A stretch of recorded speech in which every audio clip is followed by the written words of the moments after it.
ये question number 6 करना है। किसी ए पी मतलब समांतर श्रेणी के ये पद दिए -11, -8, -5 -49 के अंत से चौथा पद। पहले होते ही -49 नहीं, ये प्लस के 49 है। तो अंत से मतलब यहाँ से नहीं है, यहाँ से उल्टे में चौथा पद कौन सा हो ये हमको बताना है। तो देखो मैं आपको बता रहा हूँ।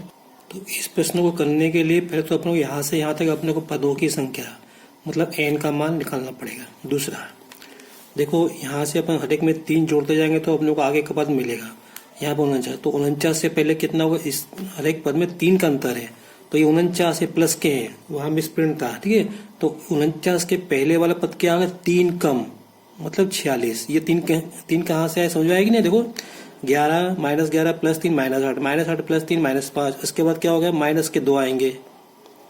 फिर क्या आएगा, ये आएगा 1 0 1 आएगा इस तरह से। तो ये 46 के पहले क्या आएगा, 43 आएगा। तो यहाँ से हमको चौथा पद निकालना है। अब देखो चौथा पद निकालना है तो यहाँ से अब निकालो तो 43 में से 4 कम करेंगे तो 39 क्या आएगा, 40 आएगा। तो अब देखो अपने को प्रश्न हल करने की जरूरत ही नहीं है, वैसी हो गया। अपन ने यहाँ से काम चला लिया, पहला दूसरा तीसरा चौथा पद क्या होगा, अंत से चौथा पद 40 होगा। तो यहाँ पे उत्तर क्या हो गया, 40।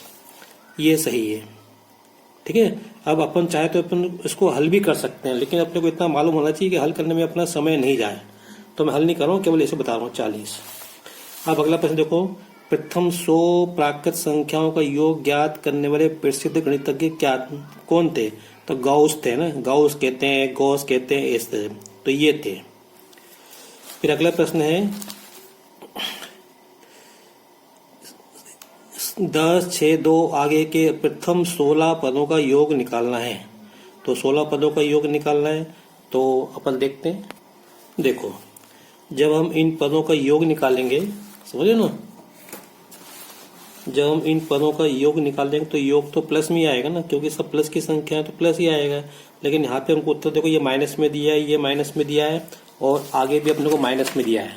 आगे भी जो उत्तर दिया है वो हमको माइनस में दिया है, तो इसलिए माइनस तो हो ही नहीं सकता। तो हमारा उत्तर क्या हो, ये अपने को प्लस में दिया है, तो ये उत्तर होगा 320। हम चाहे तो हम निकाल भी सकते हैं, मैं निकाल के बता देता हूँ। तो 16 पदों तक हमको योग निकालना है। तो इसका मतलब n का मान कितना हो गया, 16। कितने पद हैं, 16 पद है। प्रथम पद a कितना है, 10। सार्वंतर d किस निकालोगे, 6 - 10 = -4। क्या निकालना है हमको, ये निकालना है, S16 निकालना है, 16 पदों का योग। तो सूत्र क्या होता है, Sn = n/2 कोष्टक में 2a + n-1 गुणा d। मैंने बताया 2 सूत्र होते हैं, इनमें से ये वाला सूत्र फिट होगा। तो S16 = 16/2, 2 a का मान कितना है, 10 प्लस ये 16 - 1 तो 15। d कितना है, d आपको -4 आया, बराबर 16/2 8, 10 दूनी 20 प्लस 15 चौक 60 माइनस के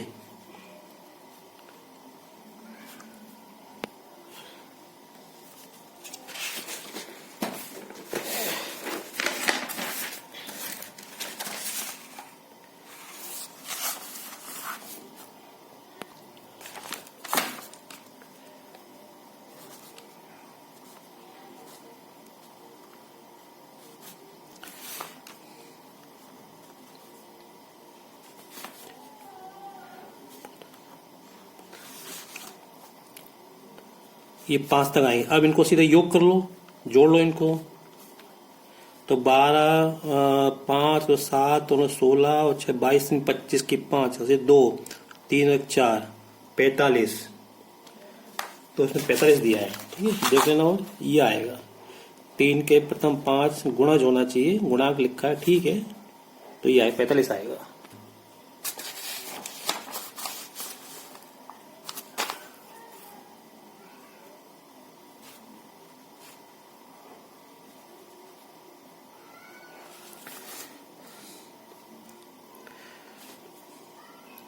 तो an दिया है 4 बराबर, और ये तो निकालना है प्लस, ये n का मान कितना है, 7। तो 7 - 1, d कितना दिया है, -4। तो 4 बराबर a प्लस 7 में से 6 का गुणा -4 में तो -24 आएंगे। ये a है, ठीक है। तो इसको इधर लाएंगे तो प्लस को जाएंगे, तो 4 + 24 बराबर ए, तो ए बराबर 28 हो जाएगा। तो इसमें ये वाला आंसर आएगा। प्रथम पद क्या होगा? 28 होगा। समांतर श्रेणी के दो लगातार पदों का अंतर क्या कहलाता है? सार्वंतर कहलाता है। सार्वंतर, जिसको अपन डी से बताते हैं। फिर देखो ए बी सी समांतर श्रेणी में है, तब बी को ए और सी का क्या कहते हैं? समांतर माध्य कहते हैं। क्या कहते हैं? समांतर माध्य। देखो बताता हूँ, समझाता हूँ। देखो देखो 5, 10, 15, पहले तय कर लो ये तीन संख्याएं समांतर श्रेणी में है कि नहीं। हाँ देखो 10 में से 5 के 5, 15 में से 10 के 5, ये अंतर बराबर है ना, तो ये समांतर श्रेणी में है। तो इसमें ये जो मध्य पद है, ये मध्य पद को हम समांतर माध्य कहते हैं। और देख लो उदाहरण, जैसे मैंने लिखा है यहाँ पे 5, 11 और 6, 17। 5 पे 6 जुड़ा 11, 11 में 6 जुड़ा 17। तो ये 11 क्या है? देखो ये 5, 11, 17 समांतर श्रेणी में है, तो 11 को हम क्या कहेंगे? 5 और 11 का समांतर माध्य। ठीक है, अब इसको अपन निकाल भी सकते हैं। अगर मान लो कोई ये दो पद दिए हैं, ये और ये पद दिया है, तो हम ये पद निकाल सकते हैं। कैसे? इन दोनों को जोड़ के 2 का भाग दे दो। देखो 5 + 15/2, तो 15 और 5 20/2, तो कितना आएगा? 10 आएगा। यहाँ पे अगर हम लोग ये और ये मालूम है तो हम ये निकाल सकते हैं। कैसे? देखो 5 + 17/2, 17 और 5 22/2, तो क्या है? 22/2, तो क्या है? 11 आएगा। तो कहने का मतलब ये यहाँ पे हमको जो ए बी सी ये तीन पद दिए समांतर श्रेणी में है लिखा है, तो बी को हम क्या कहते हैं? समांतर माध्य कहते हैं। ठीक है, ए और सी का समांतर माध्य। अब ये वाला जो प्रश्न है, ये प्रश्न वही है जो ऊपर हमने 10वां प्रश्न किया था। ऊपर ये 10वां प्रश्न है, ये यहाँ पे 10वां प्रश्न, और ये सेम है। तो हमको जैसे मैंने इसको सॉल्व किया था, हल किया था, वैसे ही करना है इसको। अब उसके बाद देखो ये प्रश्न है, n पदों वाली समांतर श्रेणी का प्रथम पद a तथा अंतिम पद l हो, तो श्रेणी का योगफल आपको मालूम है क्या होगा? जब अपने को अंतिम पद दिया तो SN बराबर n/2 कोष्टक में a + l। जब हमें पदों की संख्या दी हो, प्रथम पद दिया हो और अंतिम पद हो, तो n पदों का योगफल क्या होगा? SN बराबर n/2 a + l। अब देखो यहाँ पे ये किसी समांतर श्रेणी के n पदों का योगफल 3n² + 3n हो। ये n पदों का योगफल दिया, मतलब SN दिया है, तो हमको दूसरा पद निकालना है। देखो मैं करता हूँ। देखो n पदों का योगफल बराबर 3n² + 3n दिया है, उसमें कैपिटल N लिखा है, वैसे स्मॉल n लिखते हैं। इसको अपन कैसे बता देंगे? याद है? इसको अपन SN लिखते हैं, SN इसको। तो बराबर 3n² + 3n।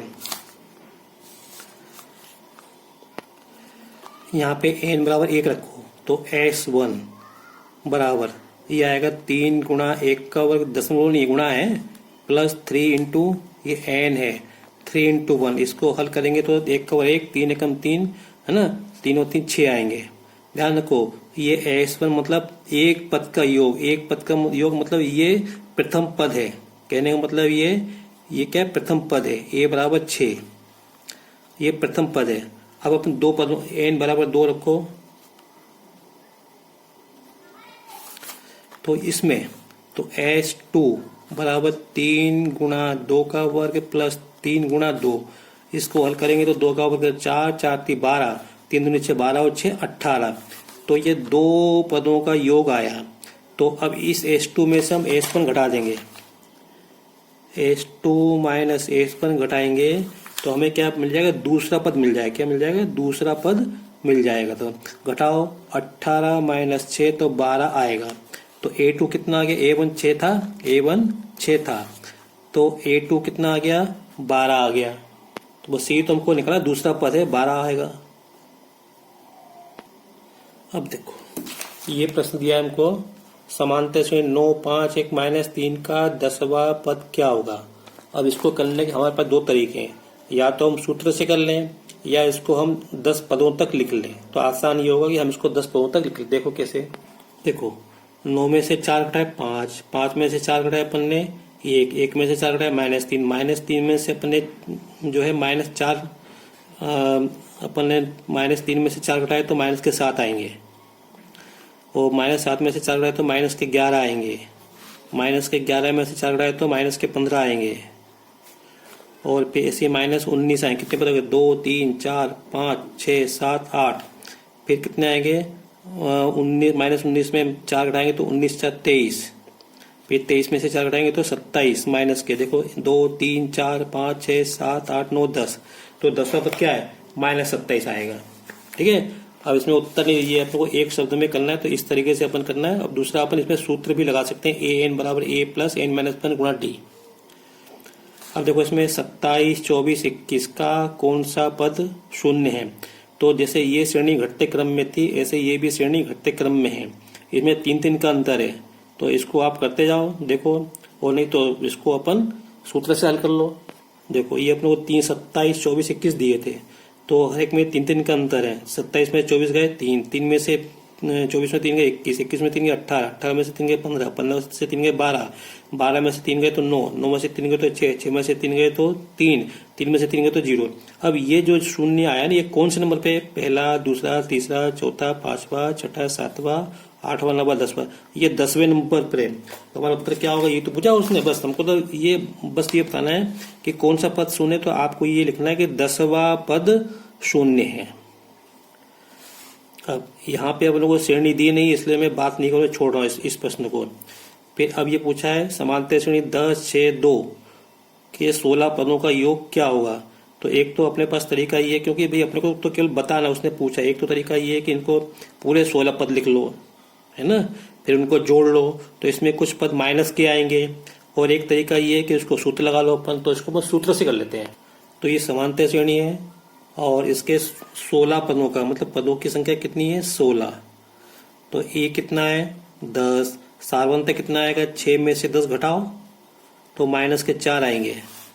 तो क्या निकला? 16 है ना, तो अपने 16 पदों का योग, n पदों का योग क्या होता है? सूत्र ये होता है 2a प्लस n माइनस 1 गुणा d। तो S16 बराबर 16/2, 2 गुणा 10 प्लस 16 में से 15, d का मान कितना हो गया? -4, 16/2 8, 10 दूनी 20 प्लस, और ये d कितना है? -4 था ना, -4 था, तो 15 चौक 60, तो माइनस के 60 आएंगे।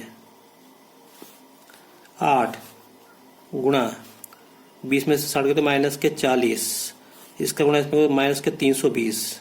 तो S16 मतलब 16 पदों का ये S16 पदों का योग कितना? -320। इसको देख लेना करके। देखो प्रथम n प्राकृत संख्याओं का योगफल कितना होगा? तो सबसे पहले तो हमको ये मालूम होना चाहिए कि ये प्राकृत संख्या क्या होती है ना। तो प्राकृत संख्या होती है 1 2 3 4 5 6। अब अपने को इनका योग निकालना है। पदों की संख्या कितनी है? n है, कोई संख्या नहीं दी, n दी है।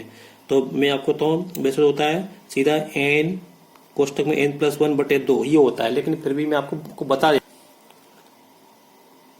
तो प्राकृत संख्या 1 2 3 4 5 6 7 8 9 10 और अप टू n तक लिखना है ना। इसके पहले n-1 आएगा, तो इसके अपन n पदों का योग निकालना है, मतलब ये योग हमको निकालना है। तो इसके लिए प्रथम पद कितना है? a बराबर 1, d कितना है? 2 में से 1 घटाओ तो 1 आएगा। और पदों की संख्या कितनी है? पदों की संख्या n।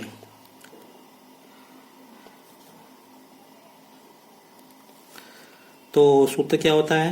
Sn बराबर n/2 और 2a प्लस n-1 गुणा d। तो n के समय n रहेगा, n के समय n रहेगा, यहाँ पे 2, a का मान 1 प्लस n के समय n ही रहेगा क्योंकि पदों की संख्या n दी है। d का मान कितना आएगा? 1 आएगा। इसको हल करो, n/2, 2 1 कम 2 प्लस 1 का गुणा इसमें करेंगे तो n-1 आएगा।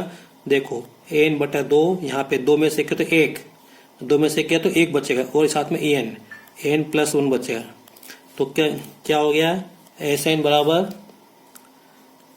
n गुणा n+1/2। तो ये आपको देखो मैंने क्या कहा, इसको हमको करके नहीं बताना है, आप अलग से करके देख लो, यहाँ आपको याद होना चाहिए तो आपका समय बचेगा। तो प्रथम n प्राकृत संख्याओं का योगफल क्या होगा? n गुणा n+1/2, ये आपको याद होना चाहिए। तो थैंक यू। अभी के लिए इतना ही। अब आगे वीडियो में देखेंगे। अगर आपको मेरा वीडियो पसंद आया हो तो इसको आप लाइक करें, शेयर करें और सब्सक्राइब करें ताकि आपको आगे के वीडियो मिलते रहें। Thank you.